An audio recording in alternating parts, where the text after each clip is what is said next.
Welcome to the President's Diary, your weekly look at the work and leadership of President Dr. Mohamed Irfaan Ali in driving development and unity across Guyana.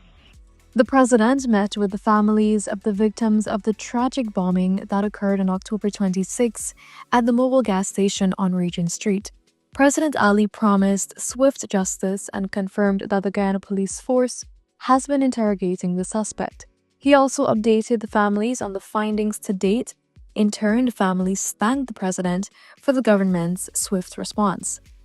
Following up on his promise to make Georgetown one of the most beautiful cities in the region, President Dr. Mohamed Irfaan Ali announced that consultations with residents on the city's drainage development plan are set to begin on Monday, November 10th. This is part of the broader Rescuing Georgetown and City Revival plan. During a meeting with ministers and technical officials at the office of the president on Tuesday, the president said that public consultations will continue for 3 weeks across various wards of the city and will eventually include other urban areas. The first phase will be the clearing and cleaning of the carpets. So we're asking dwellers of the city to cooperate with the team as they seek to implement the first phase, and that is the clearing and cleaning of the carpets across the city. President Ali met with representatives of the Ogle Airport Inc., the Guyana Civil Aviation Authority, the Transport and Harbors Department, the Ministry of Public Infrastructure, and the Ministry of Public Utilities to discuss the level of service at Ogle Airport and the ferries across the country. On Tuesday, the president also addressed the Low Carbon Development Strategy LCDS 2030 Multi-Stakeholder Steering Committee. If the hydro project was not derailed by the then APNU AFC opposition and government, today we would have had the largest per capita clean energy population in the world. From that foundation, Guyana has moved from being doubted to starting to become a model that others study.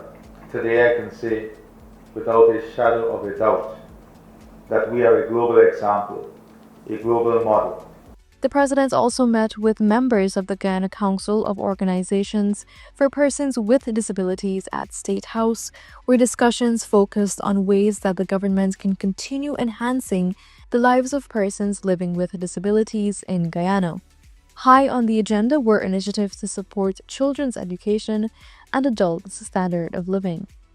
In an interview on Wednesday, the president highlighted a few relief measures citizens can expect. We're going to give, like we did in the forest crop, another $300 per bag subsidy.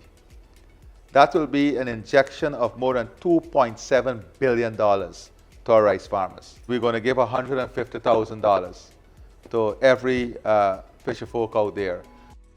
The president spent the remainder of the week in Belém, Brazil, where he attended the COP30 summit. In his address to world leaders, the president called for fairness and balance in the global energy transition, warning that a sudden ban on fossil fuel would be unjust to developing nations. Does the world still need fossil fuel? Can we meet the energy gap, energy poverty, and power the new world driven by AI without fossil fuel?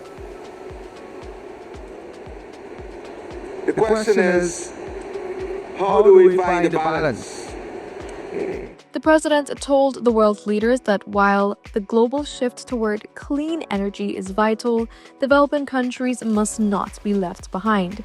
He noted that fossil fuels still account for more than 80% of the global energy and that a one-size-fits-all approach would only protect wealthy nations while punishing emerging producers.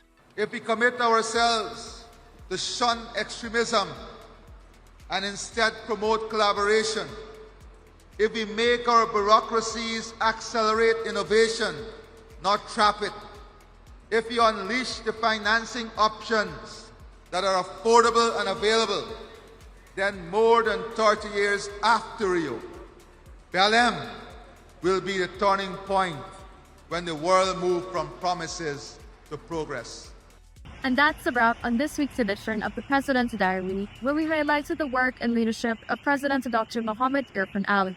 Thank you for watching, and do join us again next time.